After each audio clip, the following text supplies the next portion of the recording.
Welcome, and thank you for joining us for our very first Dealer On webinar of 2014. The customer is serious about buying. Are you serious about selling? My name is Eliana Raggio, and I'll be your moderator today. And today's webinar is being presented by Dealer On. And for anyone who isn't familiar with Dealer On, well, we're an award-winning website development company and digital agency, and we're best known for our search engine optimization, our best-in-class customer service, and our award-winning websites. At the last NADA, Dealer On received the Best in Show award for website design from Dealer Marketing Magazine. Dealer On was named the top-rated website provider by Driving Sales in 2012 and 2013, and Dealer On customers have been winners of the Digital Dealer Website Excellence Award's highly coveted overall winner 5 times in a row. Unprecedented. Dealer On's the only website company that can claim that.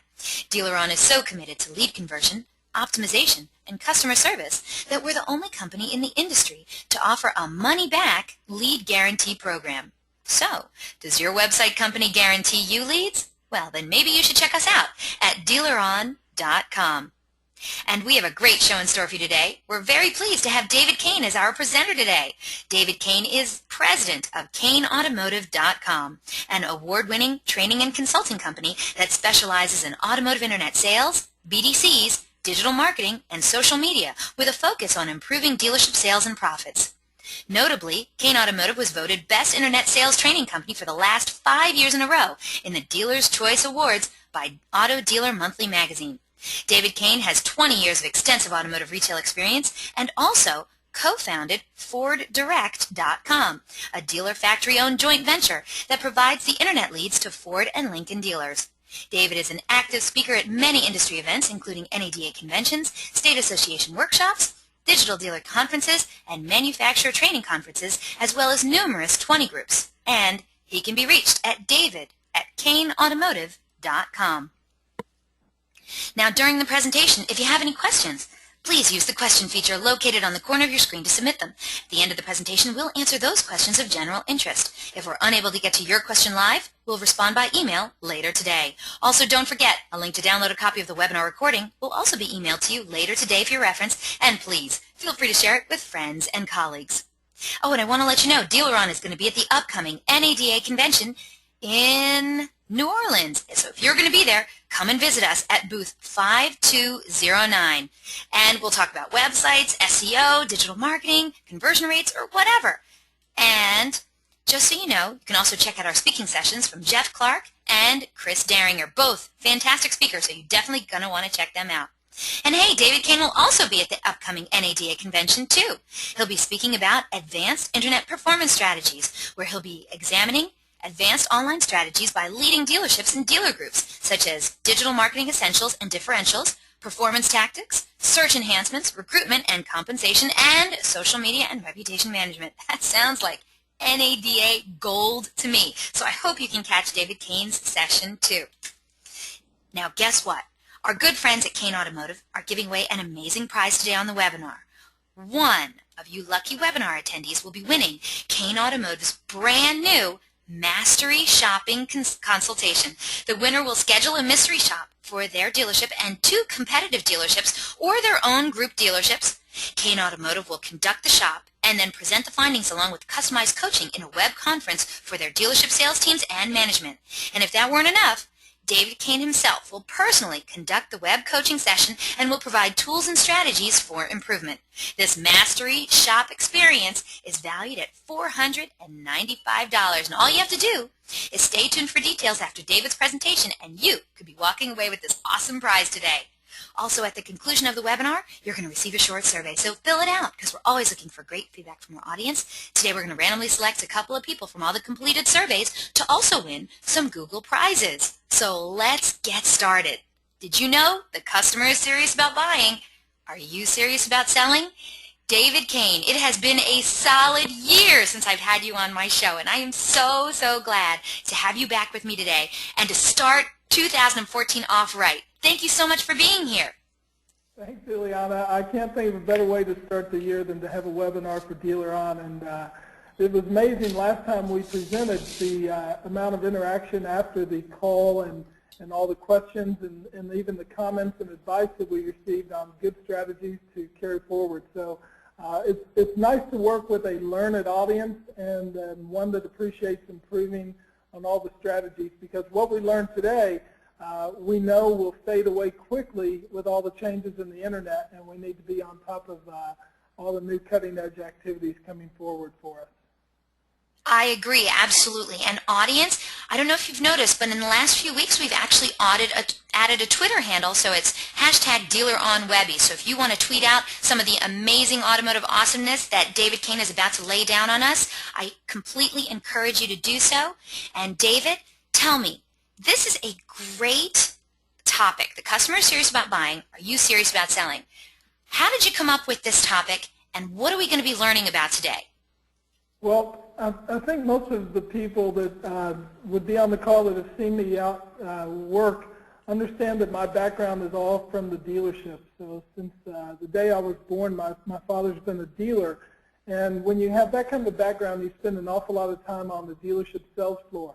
And what's surprising to me is, even with all the growth on the internet, how much we hear when we're in dealerships, and I hear it each and every week when I'm working with dealers, is this customer who shops online is not really that serious. If they were, they'd be here or they'd be calling us. And what I wanted to do with this topic was just to echo some of my concerns back to the audience and let them know that the customer really is serious. Every time we talk to them in interviews and with all the dealers that do remarkable jobs, and one in particular, a client of ours in Fort Wayne, Indiana, this John Ayers Honda, had over a 30% close rate in the month of November. So it tells me that the dealers who sit here and are content with a 8 to 10% close rate because that's, quote, the national average, are really being left behind on a daily basis. And I think it's really incumbent upon guys like me, the great team at DealerOn, to get the word out that this customer really is serious about buying. So we need to up our game on the response side. That sounds great. So let's get started. You can turn off your webcam and let's get into this webinar. Excellent. So what we're going to do objective-wise is orient the listening audience to the intentions of the online car buyers. We'll provide some proven strategies to inspire customer interaction, talk about creating an effective learning environment for your dealership, and then, of course, we'll cover those great Q&A sessions at the end. So I'd like to imagine what must go on in the mind of a pessimistic salesperson on the internet who must think that on a Thursday, January 2nd, when customers get online, that they don't have anything better to do than to say, well, for the fun of it, let's shop for a car and give car salespeople a hard time. But surprisingly, we hear that these customers really aren't serious, and they're really in a position to where they just want to jack us around. So, I would imagine this is what we see in dealerships, and some of your dealerships may have already heard it today, that online shoppers only want the best price. And so some salespeople would quote out, I don't take them serious. So what we really have to understand is when a couple gets ready to shop for a car, they're going through a number of activities online, and according to Google, they said that the average internet shopper looks at 18.2 sources of information. So I looked at that study, and Ileana, it's surprising that the next closest is surgery, and people typically for surgery look at about 14 sources. Oh my gosh, really? Automotive is very heavily scrutinized. So when someone goes ahead and fills out a form, starts a chat, they're dead on serious. And so I like to think that they've said, this is the vehicle that we've been shopping for, now let's ask about the price. And a lot of people say, well, I get so frustrated because it's always about the price. But if they'll do a good review of their own website, perhaps look at Automotive, Auto USA, just Dealex, any of the sites that are out there that are coming through the aggregators, the closing tool on those websites is get a quote, ask for a price, get the bottom line. Whatever it is, the consumer has been drawn to that, so a lot of the buttons on our website are designed to close the deal. So of course the customer says, let's ask for the price. And then the optimistic salesperson would come back and say, I take every lead serious because online shoppers like the convenience and saving time. And I did that a lot this Christmas when I was shopping for my own presents for the children and my wife and other friends of mine. I very much liked the convenience and the fact that I could save time online, and I think we need to appreciate that the consumer has moved that way. We also have to understand that the internet buyer is changing. So I like this picture of a person working on a mouse at a desktop or a laptop, but the buyer, to a large degree, is moving over into a mobile environment. And we've noticed that DealerOn has been very effective in equipping their dealers with the mobile applications necessary to try to inspire consumers to interact with them, whatever device they choose to use. And we do know this, that mobile devices are expected to become the go-to resource for car shoppers. We're starting to see already on our clients' websites that about 50% of the traffic that turns into visits is all coming from mobile devices. So when you sit there and the average dealer we work with probably gets anywhere between 200 and 500 visitors a day on their website, if they're in a position to where half of those are mobile users, those people are ready to buy. And we've also done a lot of surveys with mobile shoppers, and there was a big survey done last year that said that the average mobile shopper intends to buy within 24 hours. And that was right around 50% of the surveyed audience. Further, about 38% said they would buy within an hour. So what we encourage our clients to do is if they receive a lead and they track it back and it came from their mobile website, to literally stand up and look around, because that customer is probably driving around the lot on their showroom floor. It could have been the customer that you're already working with while you went to talk to the manager. They might have gone onto your website, and we see it all the time. They'll be talking to you in person, and they'll submit a lead to your internet team or to your BDC team while they're actually in the showroom. Now, I also noticed that Edmunds.com released some information, and they said the visitors spend an average of approximately 4 minutes on their full website, about 8 minutes on smartphones, and about 12 minutes on tablets.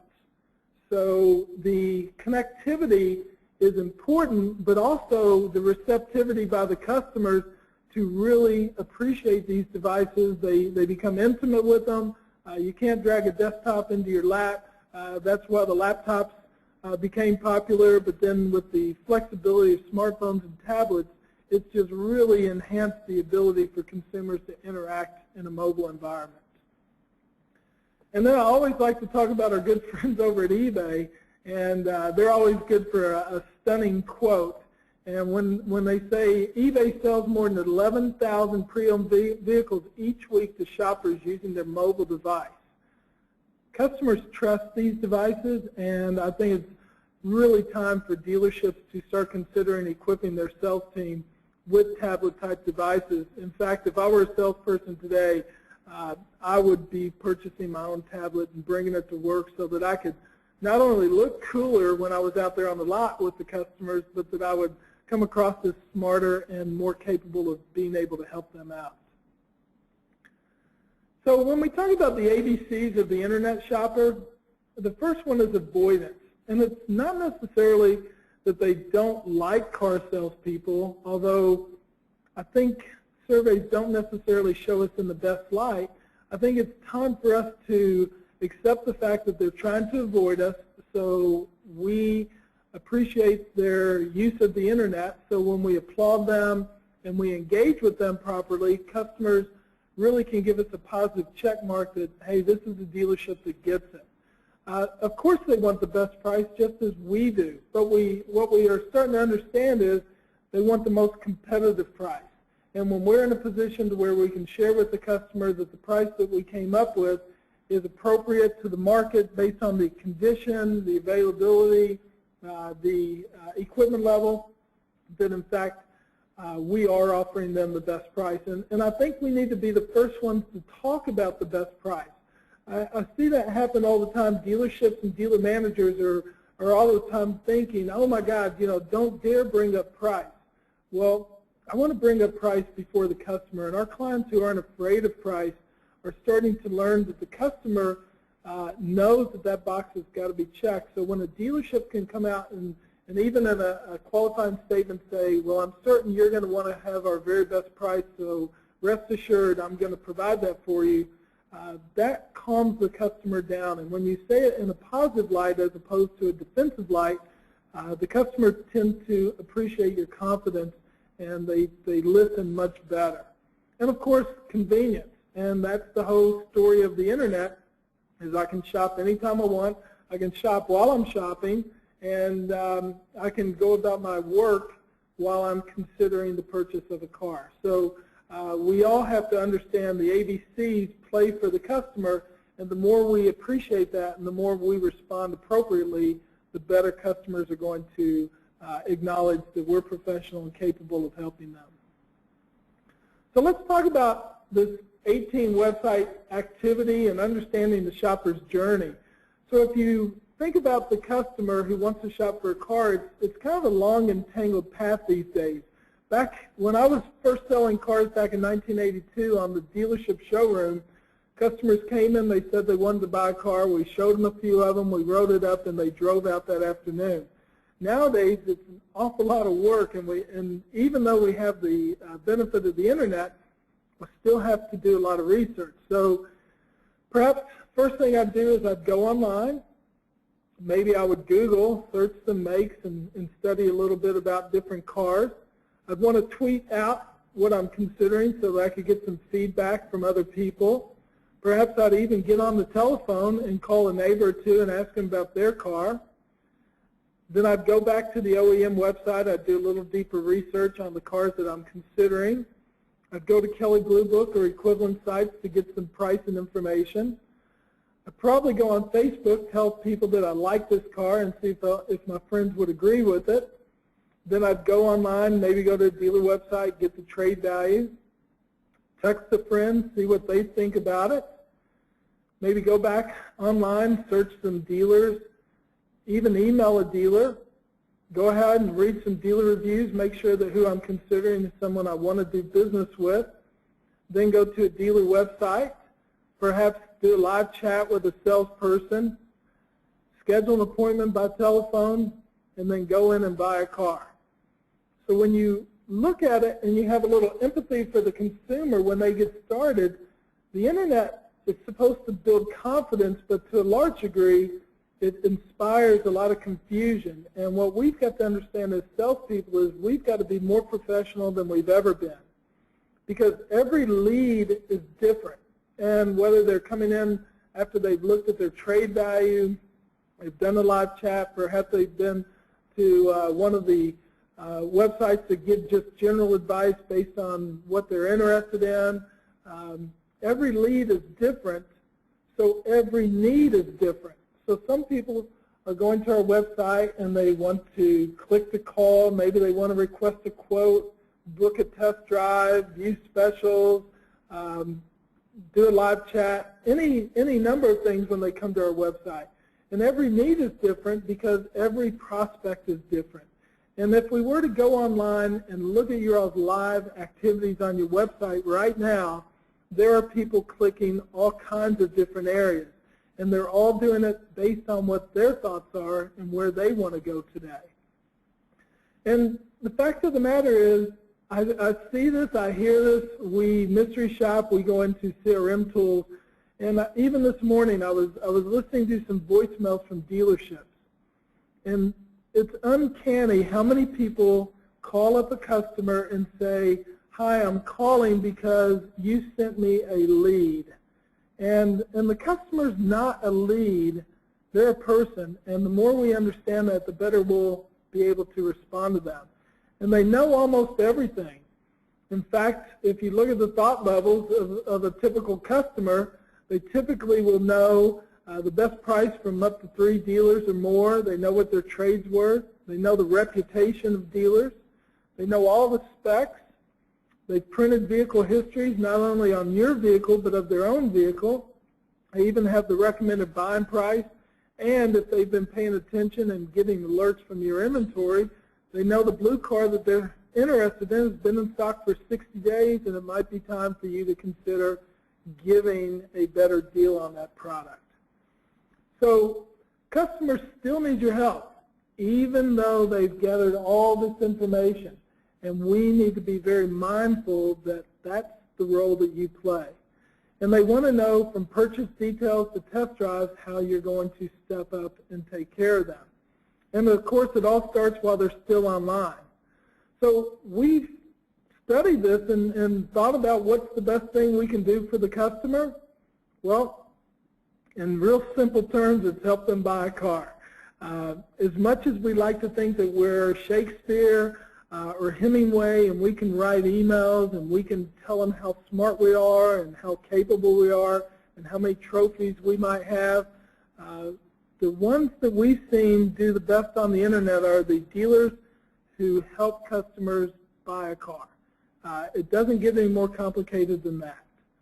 Because if you don't help them, what we're finding is your customer or your competitor down the street will certainly be glad to. And we see that a lot.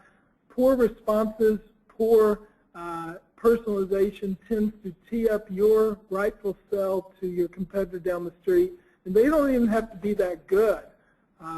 But by the time you wear them out and you don't provide them what they're looking for, they just walk right into their showroom and buy a car.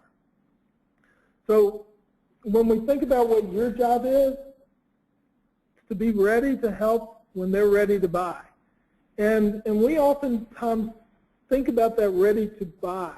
And when we imagine that the customer is going through that long journey, it typically takes anywhere from 9 months to 12 months for them to get optimistic, get confident, and get to the point to where they've saved up the money, maybe they've got their trade paid down, whatever it is. They're taking an awful long time to get into this process. And a lot of times when we respond to them, our impression is they're going to buy today, or if they're not, they're really just jerking us around.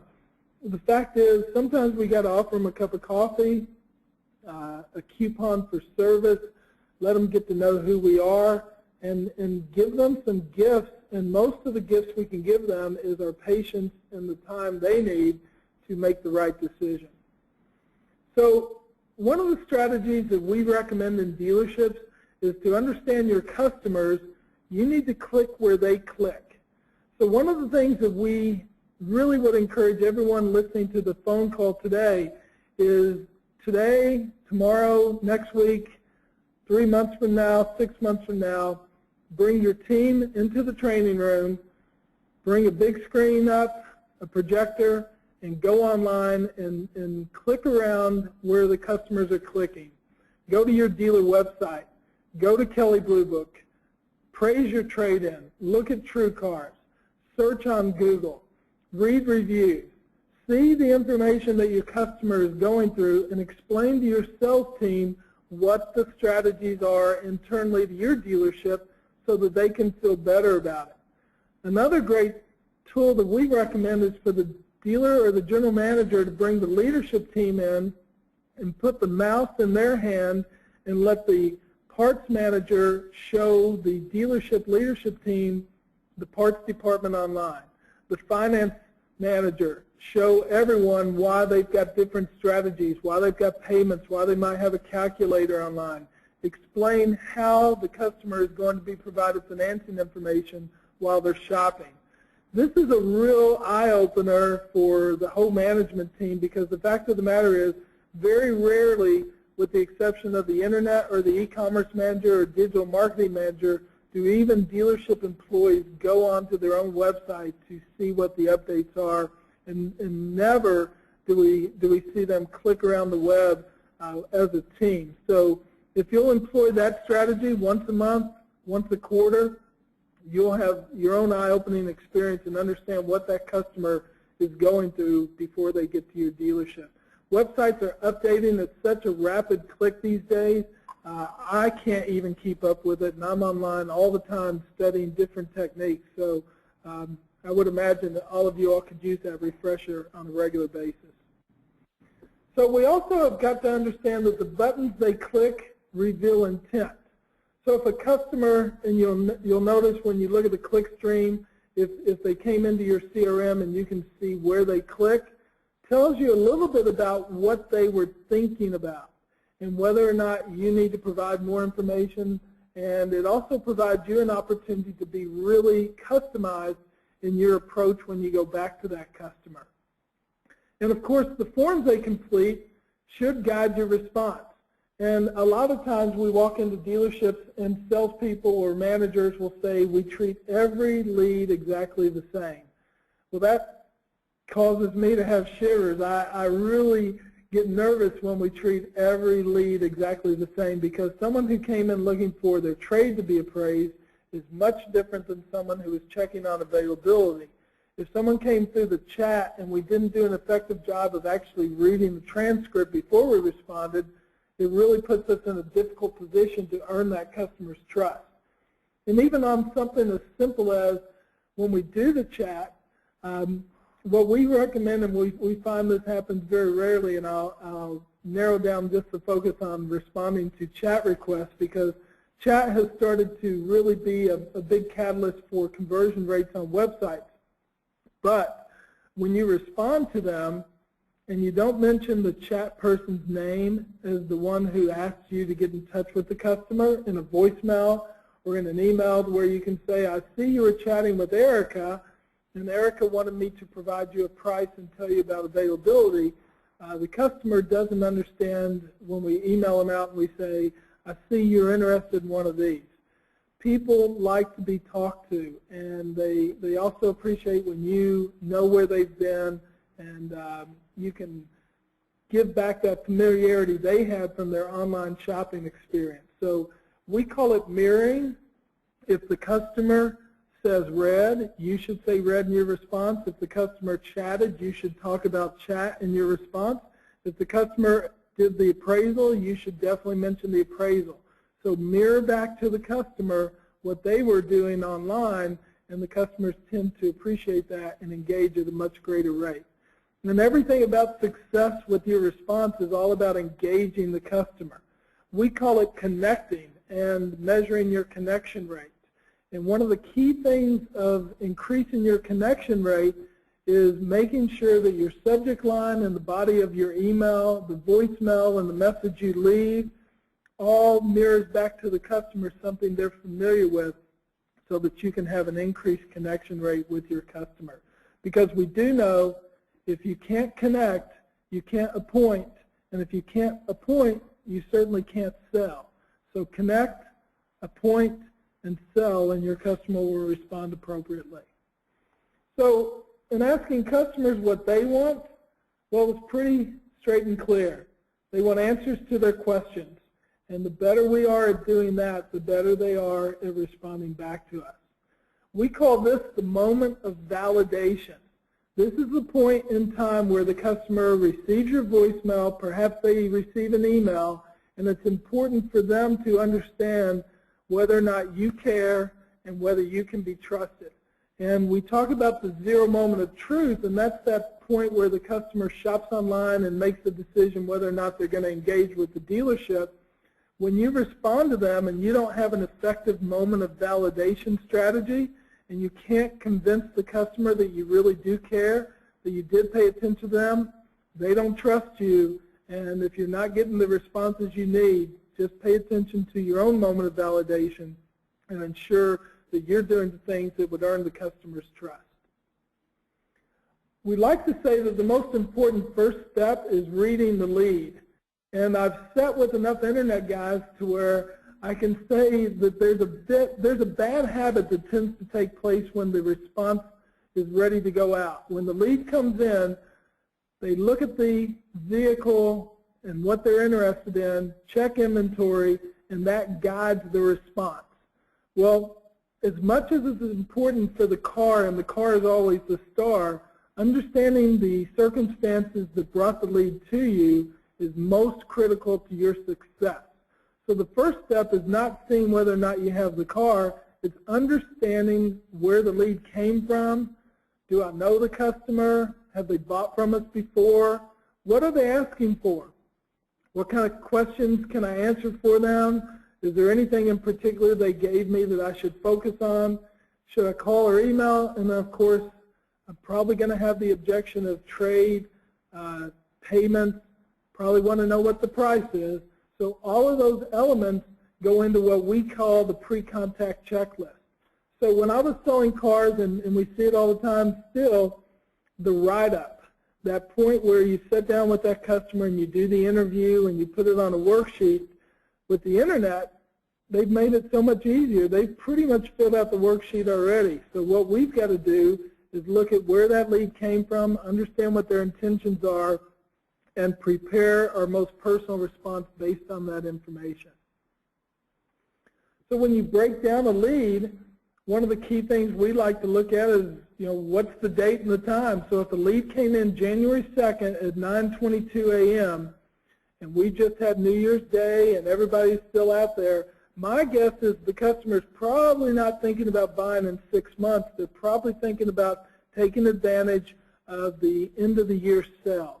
So when that lead comes in, one of the key things I want to do is look where it came from, what the source was, see if I know the customer, cross-reference it in my CRM, see if they bought a car, serviced a car, purchased parts, inquired before. I want to get as much information about that customer before I reply going forward. And then looking at that information, what they were asking for, if they've made any comments. So the vehicle is always part of the equation when you're reading the lead, but studying who this customer is, perhaps seeing if they've got any Facebook posts that they've talked about buying a car, see if they've done anything on Twitter to where they're talking about what their anxiety might be about buying a car, and then most notably, what kind of comments they might have put that would allow you to mirror back to the customer in such a way to where the customer appreciates where they're going with their response.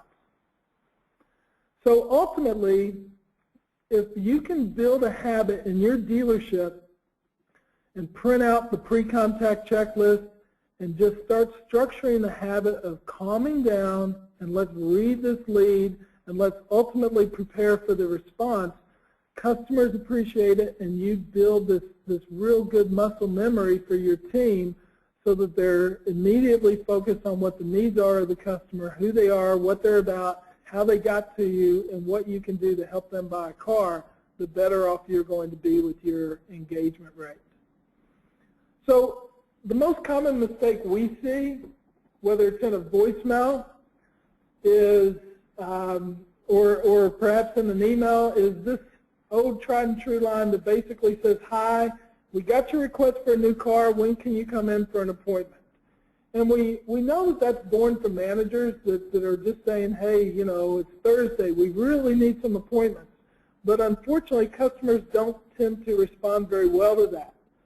But this one's one of my favorites as well, where we say, hi, we have the car you were looking for online, and then we give the price.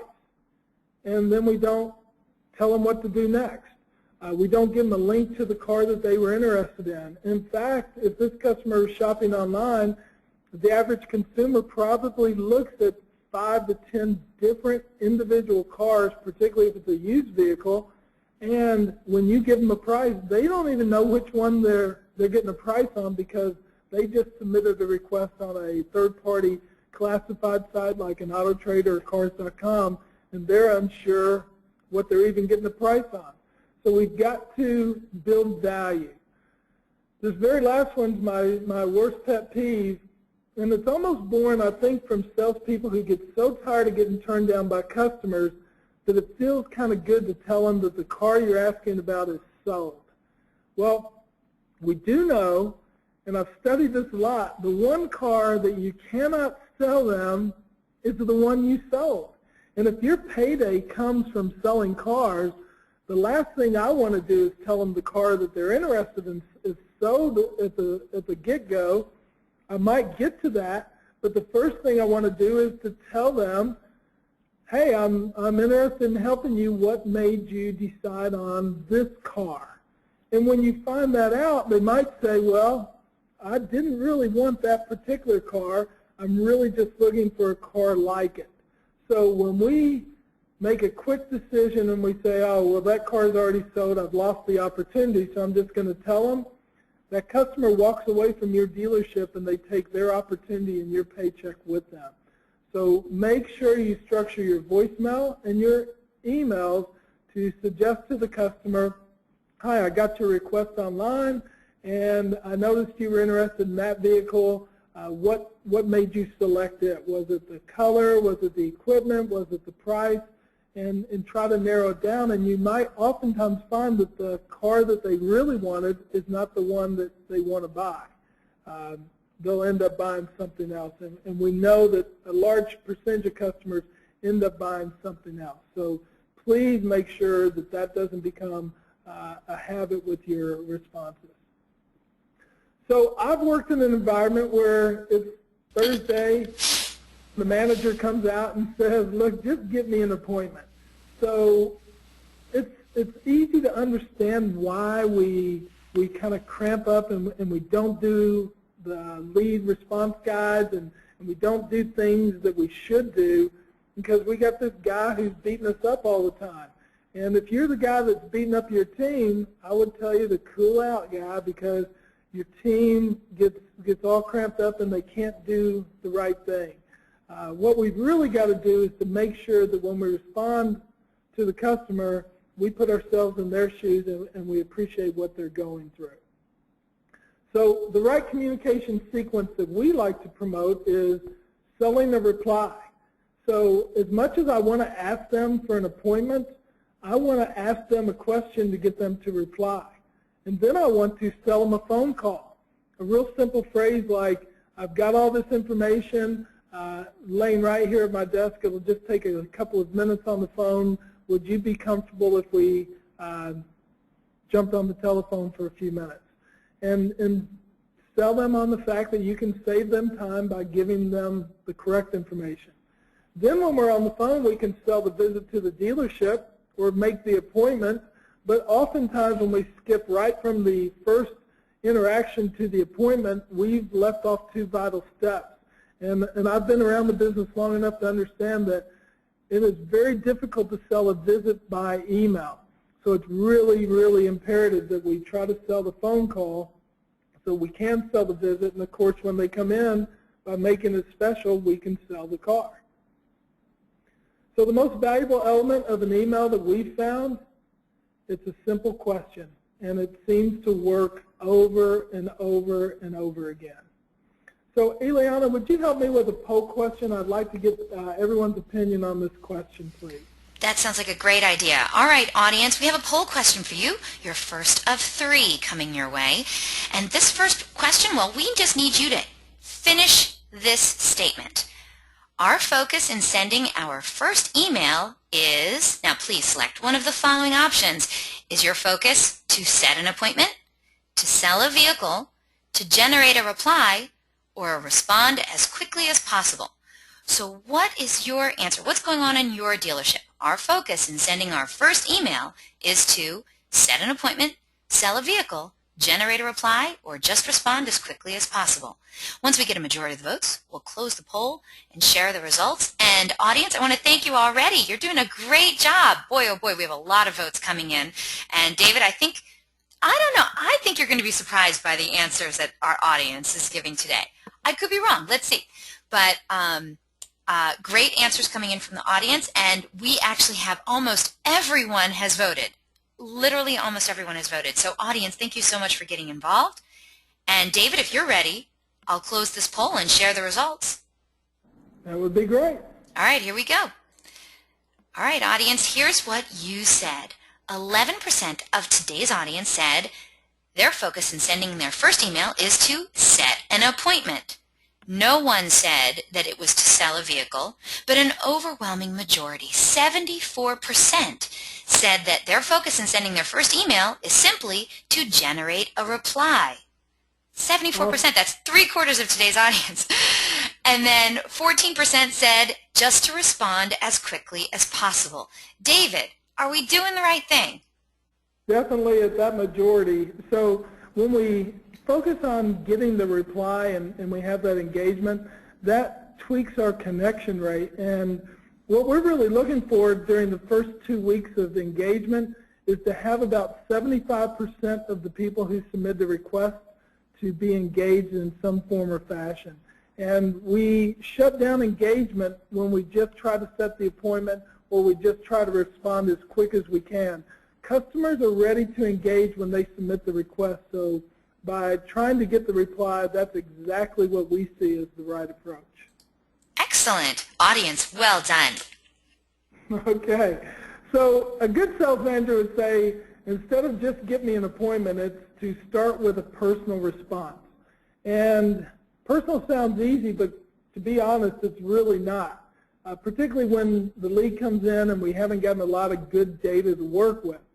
So what we've got to do is start looking for what we can work with.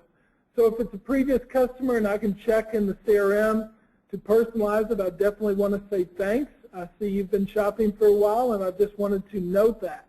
As opposed to the other side of the coin where we say, I see you've been shopping for a while and have you made up your mind, you're wearing me out. I've actually had to send you 5 emails. I think the optimism needs to come to the forefront so that we say thanks and we always put a smile on our email so that the customer feels really good about us. If they live or they work nearby, offer to bring the car to her, make it convenient.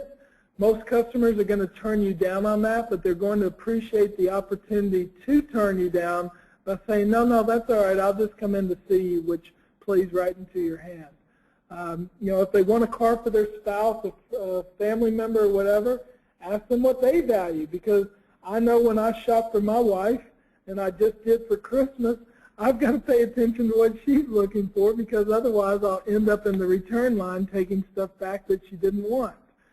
Additionally, if they want a car in stock, always confirm availability. We see that a lot. We give prices, but we also don't let the customer know, well, that vehicle's available now, but we've had 3 other people look at it. Would you like me to hold it for you? And try to inspire that customer to get engaged and perhaps a little fear. We all understand the fear of loss is still a very, very powerful emotion.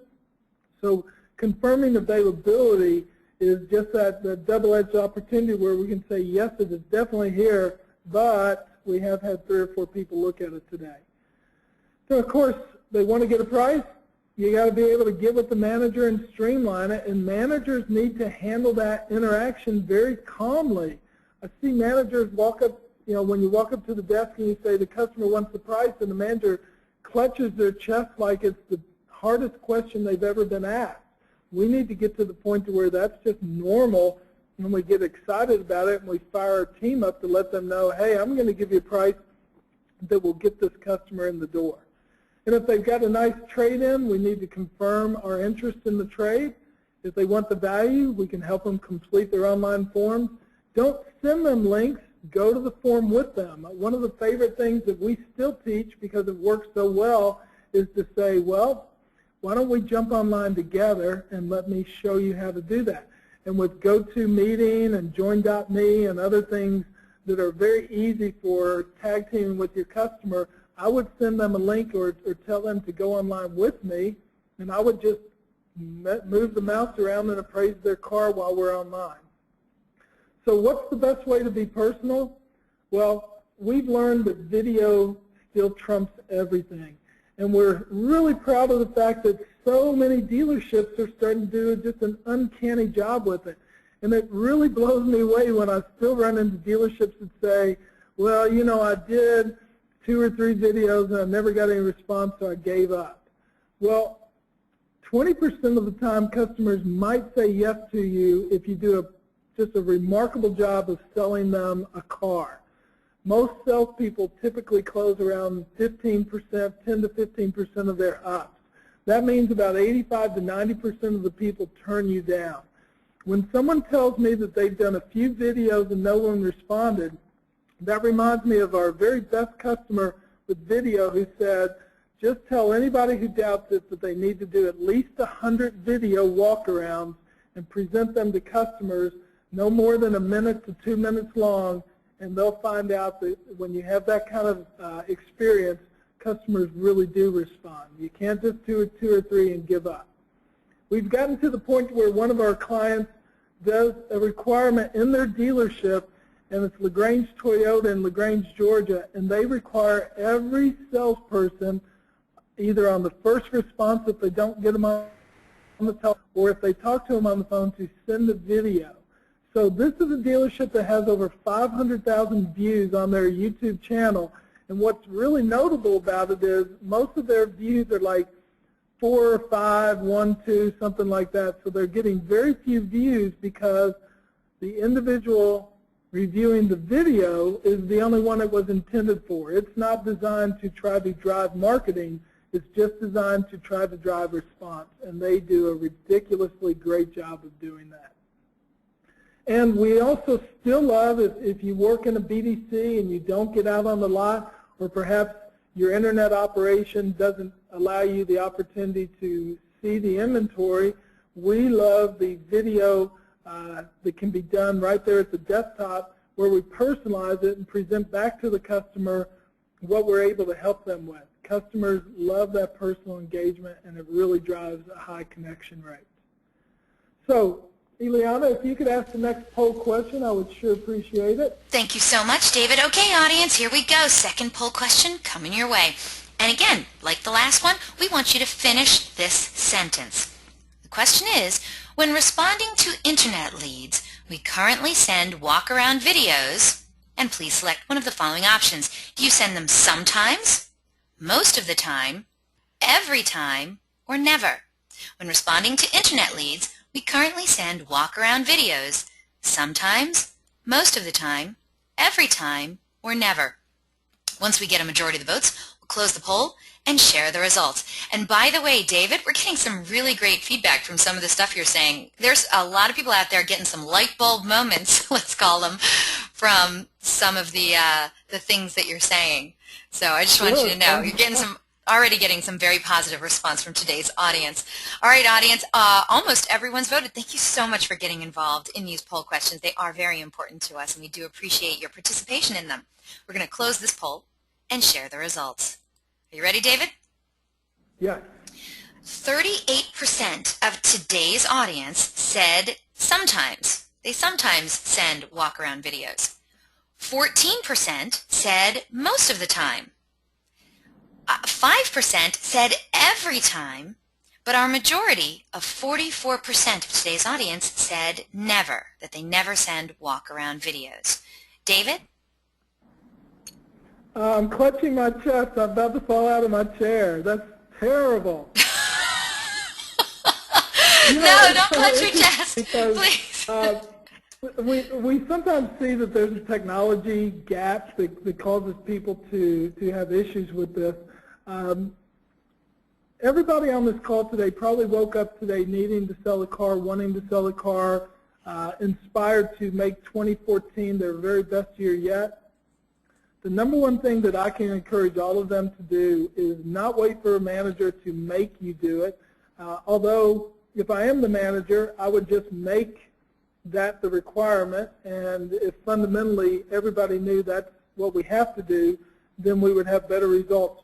We have never, ever, ever seen a dealership that stressed 1 to 2 minute videos do worse with their internet responses. They always do better. Here's the other byproduct, and I'll say this to the individuals as well as the managers. If you get good at doing video walkarounds, your comfort level with your product and your overall orientation to your inventory spills over into your conversations on the telephone, in emails, and on the lot. You become product knowledge geniuses, and you know everything. You've got a real orientation to how cars look, what they feel like, how they're equipped, and it just really spurs your natural ability to take great care of your customers. So definitely want to encourage that to get up to 100% by next year. Links and pictures, it's almost embarrassing to bring up something that should be in every email, but we need to make it so easy for the customer. And in looking at customers, and I shop online quite a bit, not just as a mystery shopper, but also like to buy cars. And what's funny is if I'll go to AutoTrader or Cars.com and I'll look at 20 or 30 cars, I'll inevitably request information on several of them, And oftentimes the email back says, yeah, the vehicle you're interested in is available. When do you want to come in? And I'm thinking, which car was that? So we've got to spoon feed the customer and make sure that every time we send them a reply initially or even ongoing, here's a link to the vehicle that you're interested in. And then they can see the pictures, they can see the descriptions, they can see the video, perhaps a real video, which is really awesome. But the important thing is to bring them to your home website, because a lot of these people have been on all kinds of websites besides your dealership site, and I want to make sure that the link I give them is to our home website so that they're really engaged to a greater extent. And don't forget, the car is the star. And I love this Starwood Motors. I ran across some of their ads when I was shopping for a vehicle on eBay. And if you go to their website, they must absolutely just love cars, because they love making cars look like glamour shots. And you'll see a lot of their array of pictures have this one glamour shot where it shows what it looks like and the effort they went to. When I see cars that are put in this kind of position, it makes me think, oh my gosh, that must be a better car, that must be a better dealership. They put a halo over the store just because of the quality of their merchandising, and that's just the pictures. Imagine what they can do with the rest of it. Additionally, when we talk about voicemail, one of the things that I'd like to really drive home, and I hear it, I can play 50 voicemails when we get off the call today, Ileana, and 40 of them will say, I've got great news. And I especially like when the manager does his follow-up call or her follow-up call, and they say, I'm the manager, and I've got great news. Well, whoever came up with that script must really be getting great royalties from it, because everybody likes to say it. What the customers really want to know is what you can do to inspire them to call back.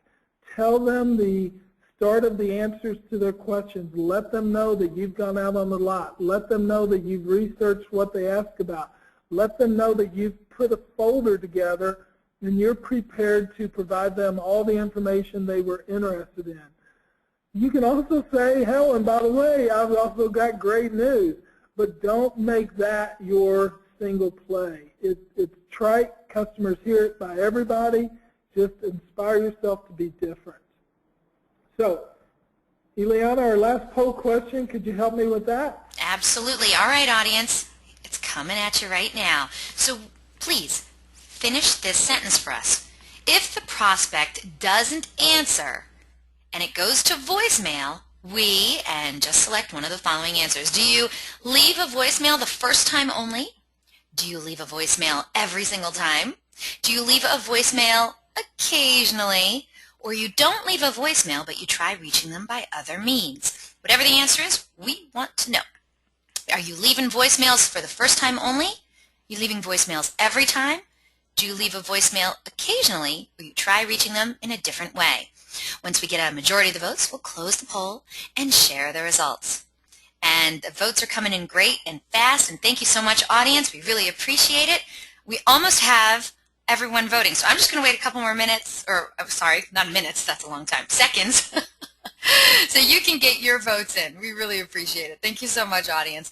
David, I'm curious, do you think you know what the answer to this question is from the average person out there in a dealership?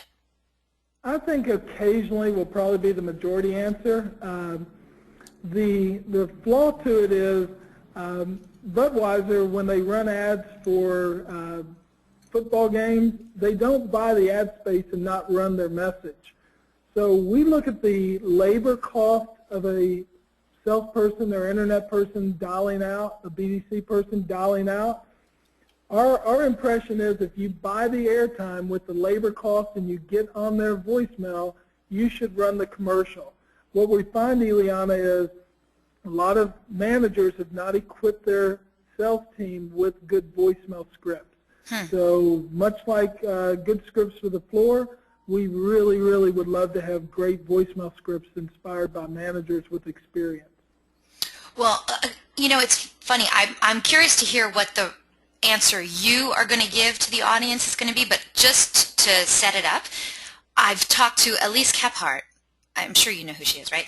And Yep. I remember talking to her, and I remember asking her, so how many times should you follow up with, you know, a new lead or that kind of thing? And she told me, other than the, you know, the video that she sends out, she calls them like 4 times a day. And she leaves a voicemail every single time. And I'm thinking, my goodness, if somebody called me 4 times a day and left me a voicemail every time, I would definitely get back to them so that they would stop doing that. But let's see what the... And I know you know Jennifer Suzuki. And Oh, yeah, I love Jen. And Jen taught me this a long time ago. She goes, and be sure at the end of the voicemail to say, oh, and by the way, since I missed you this time and I know this information is important to you, I will call you back again tomorrow, or I will call you back again later. The real key is to leave something of value and to be inspiring. You can obviously call so much that you drive people crazy and put them off, but if you leave them a good voicemail and you leave it strategically at the proper volume, you typically don't scare people away. Absolutely agree. Okay, let's see what our audience today said. Well, if we go in order, 13% of today's audience said that they do leave a voicemail, but only the first time only. Our majority, 58% of today's audience, said that they leave a voicemail every single time.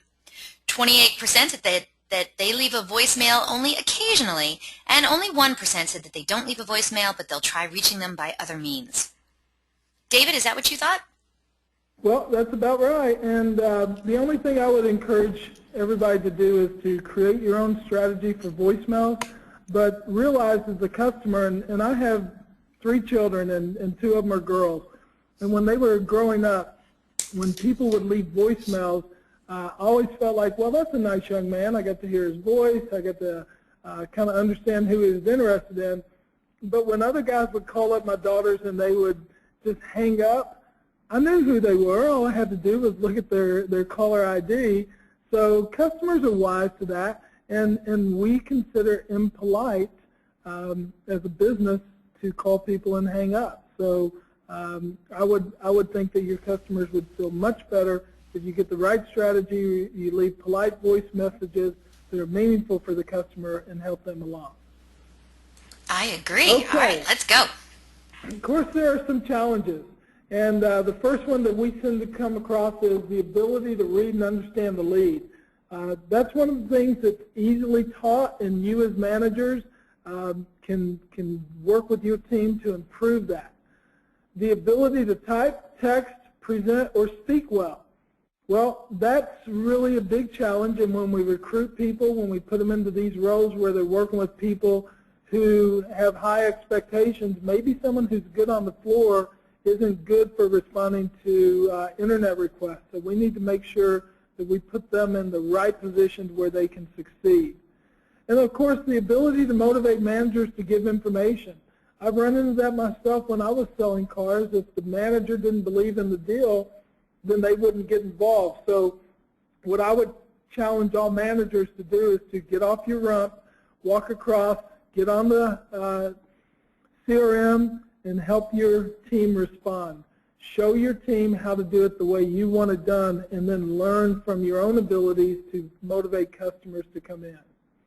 And then, of course, the ability to meet or beat the competition. And that's daunting at times because some dealerships really want to low price it and give the car away. That's why we think you've got to knock the cover off the ball when it comes to video. You've got to be different and you've got to be better so that you can really compete on platforms other than just the price. And of course, there's all kinds of other things that are challenges, so work to resolve all the internal challenges you can so that your team starts moving down the right path. One dealership that we work with inspired us to work with them to create their own lead response guide, and what was interesting about it is we were helping them go through it and we looked at what's the customer thinking when they're on cars.com? What's the customer thinking when they're doing live chat? What's the customer thinking when they're on the manufacturer's website? What's the right response? giving them subject lines, giving them text to put into the emails really helps. So one thing I would encourage all of you all to do is to create your own lead source response guide. And if anyone was interested, I'd be glad to give them a copy to start with that they can then update to their own heart's content and make sure that it's something that they can use as a teaching lesson for the rest of their team through the year.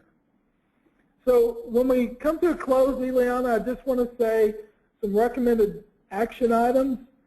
First off is to appreciate the shopper's journey. They've taken a long slog to get to you, and we need to understand that they're typically ready to be advanced and help to purchase a car.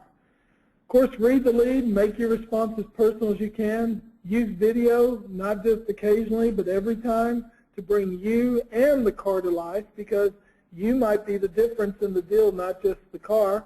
And then, of course, inspire engagement by answering their questions so that they feel really good about doing business with you. So that ultimately you can be like this guy and say, I take every lead serious because online shoppers like the convenience and saving time. I would encourage all of you all to put your stake in the ground for 2014 and make the commitment to do the things necessary to help your customers do business with you. Make it easy for them to say you're the best salesperson they've ever done business with. So Ileana, I'll turn it back over to you, and I'll be glad to answer any questions that y'all can drum up. Thank you, David Kain. That was an amazing presentation. And for future note, David, the next time you offer to give all of our attendees something for free, let me up in on this, okay? Because I have a ton of requests now for your lead source response guide. So why don't you tell everyone how they can get their hands on a lead response guide? What's the trick? How do they get it now that you offered it? Just send me an email to david@kainautomotive.com and we'll get you taken care of. All right, you heard it, audience. David is putting himself out there. You go and send an email to david@kainautomotive.com and ask him for one of those lead source response guides, and it's practically on its way to you right now. All right, audience, if you're ready, we're going to start with the question and answers for our incredible presenter today, David Kain. And if you haven't yet asked your question, now's a great time to send in your questions. We only have David for a little while longer. But before we get to those questions from our audience, David, don't we have a little bit of business to take care of? Oh, we sure do. Yes, we do. So let's go to that next slide because it's that time. If you missed it at the beginning of the webinar, well, I announced that our good friends at Kain Automotive are giving away an amazing prize today on the webinar. Only one of you lucky webinar attendees will be winning Kain Automotive's brand new Mastery Shopping Consultation. Now, the winner's going to schedule a mystery shop for their dealership and 2 competitive dealerships or their own group dealerships, however you want to do it. Now, Kain Automotive is going to conduct a mystery shop and then present their findings along with customized coaching in a web conference for their dealership sales team members and management. And if that weren't enough, David Kain himself is going to personally conduct the webinar coaching session and will provide tools and strategies for improvement. Now, this mastery shopping experience is valued at $495, and all you have to do is answer a simple question about the presentation that you just saw. So get ready. The first one to write in the correct response will be walking away with this amazing prize today. Good luck, everyone. Okay. David, if you're ready, I am going to ask the question. Here we go. Audience, good luck. The question is, what do we call the moment when you respond to customers? What do we call the moment when you respond to customers? First one in with the correct response is going to win, and we already have a winner. Audience, thank you so much for playing along. I'm seeing a lot of familiar names on here, except that this winner today, I don't believe has been a winner before. Neil Barker, you are our winner today. He got it right. It is called the moment of validation. Congratulations, Neil Barker. You are our winner today. And of course, we want to thank Kain Automotive for their incredible generosity. Neil Barker, I'm writing your name down in ink. That's it. You are our winner today. Congratulations. And Neil, you're going to hear from somebody directly over at Kain Automotive. Is that correct, David? That's correct. My daughter Jessica is actually on the webinar, so she'll capture that information and she'll make the arrangements with you, Neil. Oh, Neil. Congratulations. You lucky dog, you. Congratulations. All right, Jessica, you already have your marching orders. Now, let's get to some of these great questions from you, our incredible audience. Are you ready, David? Yes. Oh, great. You can put it on the next slide so people can get all of your contact information. Our first question comes to you from another David, surprisingly. Okay, when you first started talking, Mr. Kain, you had mentioned that one of your more successful clients had a closing ratio of over 30%, I believe you had said. Do you remember saying that? Yes, I do. Okay. David wanted to know, is that closing ratio across the board or only for their internet leads? Is that information that you might have at hand? Oh, absolutely. And it was for the month of November, which was their high water mark, but they consistently hover over 20%. But November turned out to be an exceptional month for them. And it's inclusive of all their leads that are generated by the internet. So it's not their floor close rate. However, this particular dealership does have a remarkable floor close rate as well. But that's something that I know personally because we validate what they're doing. I see their results. I look at their lead sources, and they've just done a really exceptional job. And they're one of the dealerships that does do video consistently to ensure that there's a high engagement level with their customers. That's awesome. David had a follow-up question, too. He said, when speaking of price and when you're talking with a customer and they're asking you for price, would you ever give price? Would you say it in a vague way? He wants to know how you handle the price objection. Well, it depends on how it came in. So if the customer is on a specific vehicle and that was their question, and my form alluded to the fact that if you click here and give me your information, you're going to get the price, I definitely would provide the price back to the customer and let them know that what I was willing to sell it for. But then I would also build what we call a value stack. Before we give a price, the important thing we want to get across to them is why we are arriving at that price. Is it the equipment? Is it the condition of the vehicle? Is it the history of the vehicle? And if we give that information before we give the price and we build the value stack really high, when we give a price, the customer is in a position where they're uncannily going to say, wow, well, I would feel good at that price if it comes with all those things. Unfortunately, what we do is, David, we tend to give the price, we wait for them to say it's too high, and then we rebut why it is the price it is. So by the time we get to having to defend the price, we've made the most critical mistake. So what I try to do is to be the first person to talk about price and to say, oh, by the way, I want to give you the price on that car, but I first want to tell you about it. It comes from here. I know the history. I know this. Or it's a brand new car and it's got this safety feature and it's got this kind of a warranty. And I want to build the value stack up so that when I do finally give them the number, they're in a position to where they feel like, okay, well, that makes sense to me. Because what we've learned is most customers aren't afraid to pay your price. They're afraid to pay more than someone else. And when you let them know that the price you're going to give them is the most competitive in the market, and the key word is most competitive, instead of the best price or the lowest price or the cheapest price, we want to make sure we use the verbiage of the most competitive price so that the customer feels as though, okay, well, on a competitive arrangement, I probably am getting a good deal. Thank you. A great, great answer. And David wrote back and he says he loves the line most competitive. And he said, great answer, great methodology. And he also thanks you for your answer. So here we go. We're going to keep moving on. I do want to get to this question. It didn't come in order, but since we are talking about price, let's go to this question. It is from Matt, and he says, we send every lead a detailed price quote. I believe in it, but sometimes get pushback from certain sales consultants. What are your thoughts? Well, I'm not a fan of that strategy if the customer asks for availability or if they ask for equipment questions or they ask for the trade value.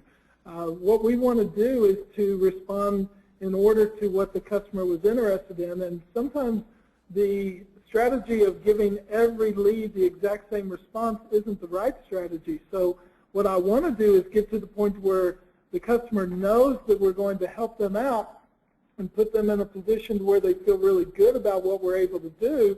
But the other thing we need to make sure that we do is answer the customer's question and not just always be the low price provider out there, because customers sometimes get more information than they can digest. And if we can do a great job of answering their question, then it leads us to the opportunity where we then can give them the detailed price information. So I would ask you to amend your strategy, and when the customer really is in a position where they want the lowest price or they come right on a vehicle, of course I would give them the detailed price information. But if they're just asking about color, equipment, warranty, and things of that nature, I would go ahead and sell the reply and get engaged with them, and then I would lead into that pricing information. Matt already wrote in, and he says thank you. He liked your response. Thank you very much, Matt, for the great question. Okay, let's get to this question from Joe. He says, with regards to chat, in the past we had our BDC agents handle chats in real time as they popped up on their PCs. But recently, we employed a company who monitors our website and targets customers in real time as they are on our website. Do you have an opinion as to which way you think is best?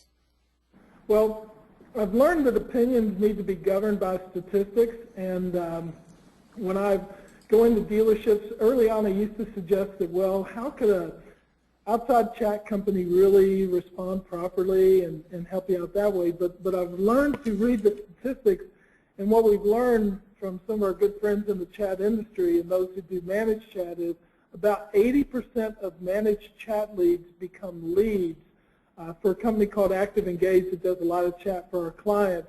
And if the company or the dealership uses their own chat team and they do the chat themselves using the same technology, about 20% of the chats turn into a lead.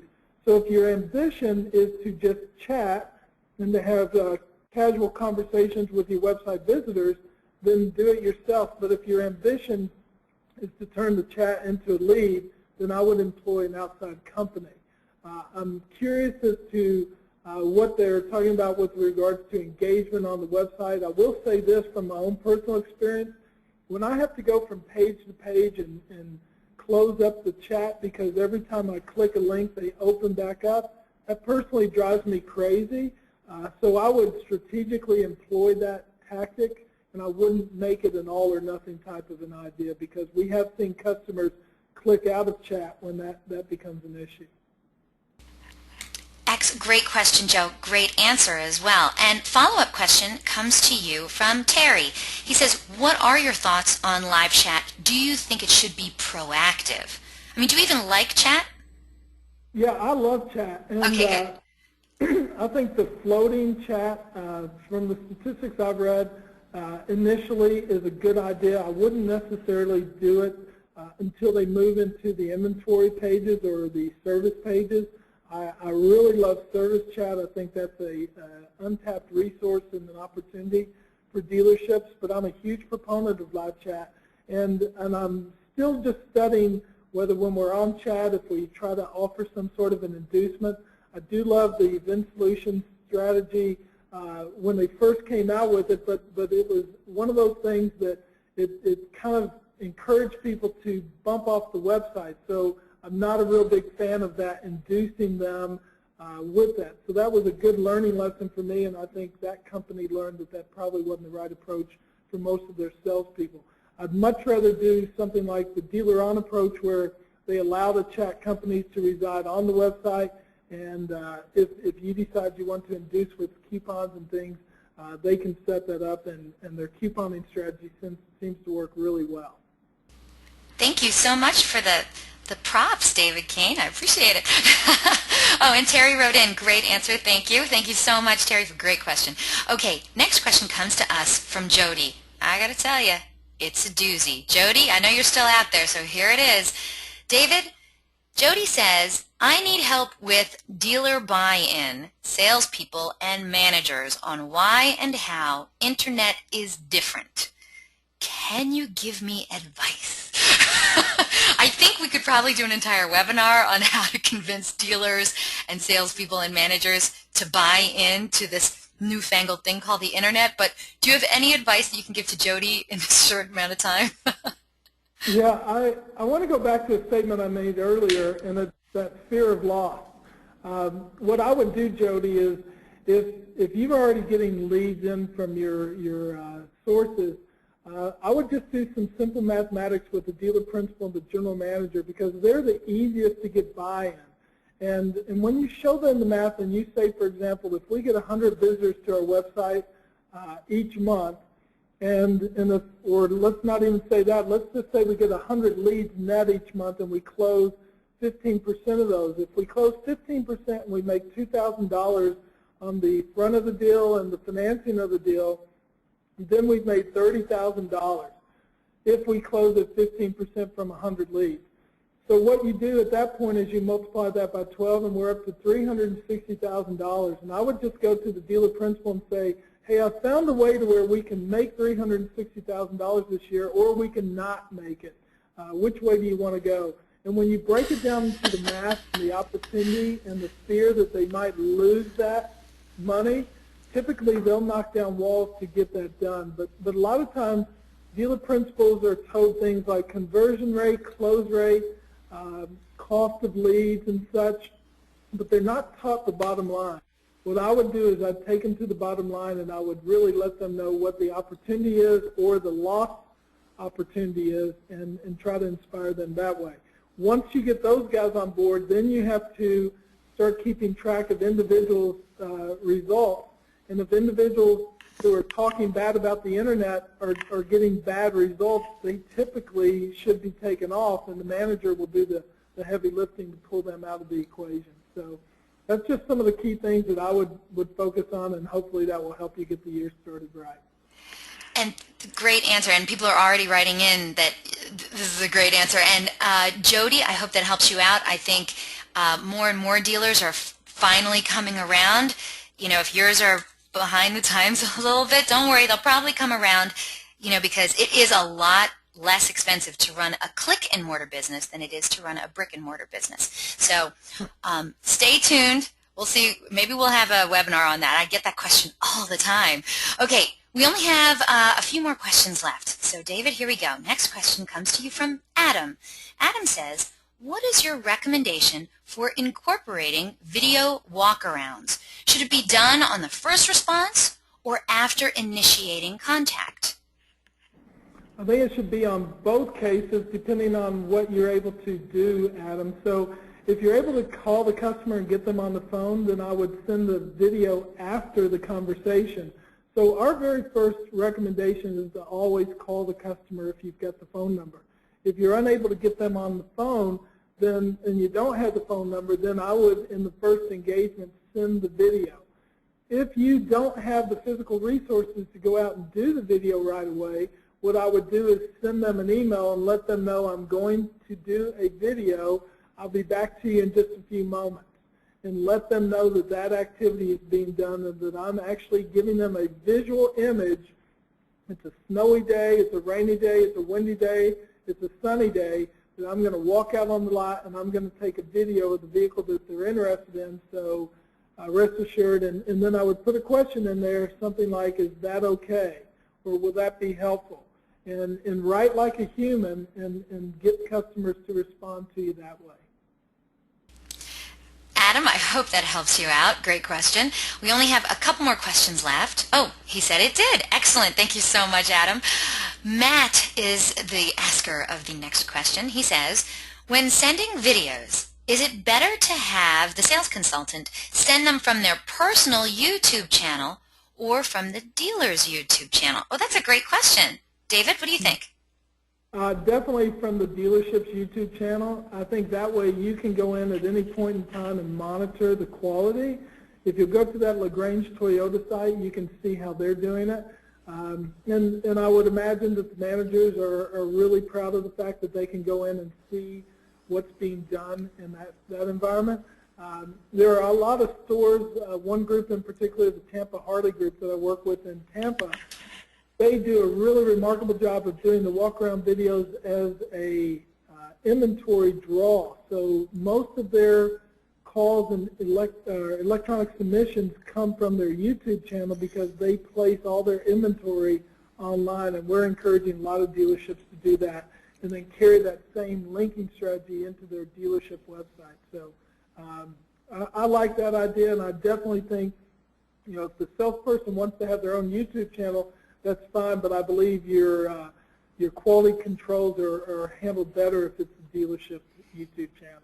And, I would always be concerned, too. If you do it on your personal YouTube channel, you better not have any personal videos on there. It should all be professional stuff. And you know what Matt did write, and he said, thank you. That's how we do it. I just wanted clarification. Matt, you are on it. Okay. Here we go. Last question coming your way. This one's from Michael. And he says, David, thanks for your time and Happy New Year, or your Chinese calendar. What is 2014 going to be the year of in regards to the Internet world? All right, we want to know, David, what do you think is going to be the big thing that's going to hit the automotive industry when it comes to the Internet? I think what we've been going through for a long time is this monkey see, monkey do approach of, are they doing it? And if they're doing it, then we should do it ourselves.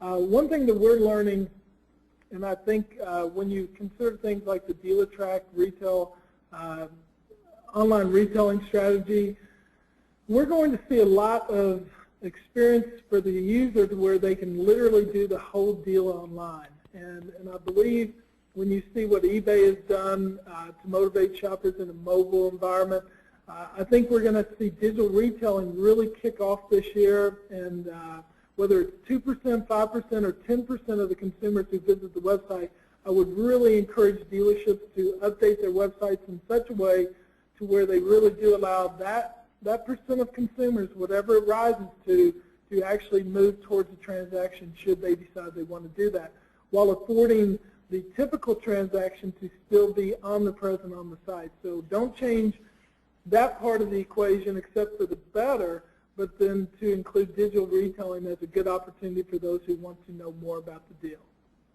That is awesome. Awesome. Don't know whether that'll come true or not, but that's what I'm predicting. That's what I think that would be an awesome idea. I think that would be an incredible advancement for the auto industry. And with that, I believe we are going to close out this webinar. David Kain, as always, you are a scholar and a gentleman, and it is a pleasure, absolute pleasure, to kick off 2014 Dealer On Webinar Series with you. Thank you so much. It was a fantastic presentation. Thank you, Eliana, and Happy New Year to you and to all the listeners. I've sure enjoyed it. Oh, thank you so much. Now, of course, audience, we're past the top of the hour, so any questions that weren't answered during the time allotted, well, don't worry, we're going to get to them later today. I want to remind the audience that a link to download a copy of this webinar recording is going to be emailed to you in just a few hours later today for your reference. Please feel free to share it with friends and colleagues. It was a great one. And today's webinar is also going to be posted online within 24 hours. Just go to dealeron.com/webinars to view our upcoming webinar schedule and access any of our past webinars too. Also, at the conclusion of the webinar, you're going to receive a short survey. So please fill it out. We're always looking for great feedback from our audience. Today we're going to randomly select a couple of people from all the completed surveys to also win some Google prizes. Now, David, if you wouldn't mind forwarding the slides a couple bit, DealerOn is going to be at the upcoming NADA convention. So if you're going to be there, well, you got to come out and see us. We're going to be at booth 5209. And hey, we'll talk to you about websites, SEO, digital marketing, conversion rates, whatever you need. We just love to meet you. It's going to be January 24th to the 27th in New Orleans. And while you're there, check out the speaking sessions from Jeff Clark and Chris Daringer. They're both amazing presenters. You're definitely going to want to check them out, especially Jeff Clark's going to be talking about fixed ops. There's not a lot of people out there who talk about fixed ops, but Jeff Clark, he's been doing this one a while, and let me tell you, it is an eye-opener. And also, Chris Daringer, he's going to talk to you about Google Analytics and how I think he said only less than 30% of car dealers actually use their analytics to sell more cars. Well, guess what? We need to bump that number up this year. He's going to show you how. It's actually a lot easier than it might sound.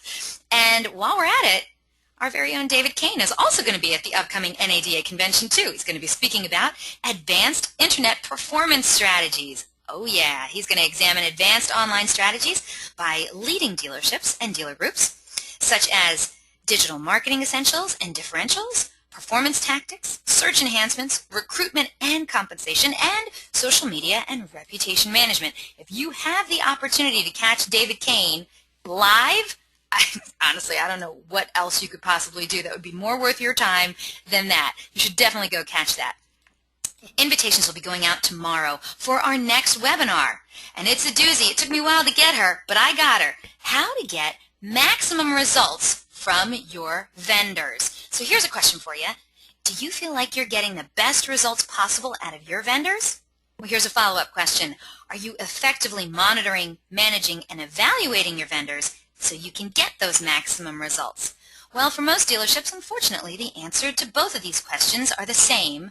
No. Well, Subi Ghosh knows just what you're going through, and she can teach you how to get successful and mutually beneficial vendor-partner relationships that produce maximum results. In this groundbreaking one-hour webinar, she'll be discussing proven techniques used by some of your favorite TV detectives in an engaging format that will keep you entertained and give you a list of actionable items that you can implement immediately to begin improving your relationships and results from your vendors now. Attendees will walk away with real, ready-to-use ideas to help you better understand and evaluate your vendors, and in doing so, greatly improve their effectiveness and your bottom line. So whether you choose your vendors, inherited them, or just got stuck with them, if you're ready to dramatically maximize the results you're getting from your dealership vendors, then this is one webinar you simply can't afford to miss. This will be another fabulous presentation by your friends at Dealer On. Don't forget, Dealer On's weekly webinars are held every Thursday, 12 noon Eastern, 9 a.m. Pacific. And we have some great webinar subjects planned for 2014.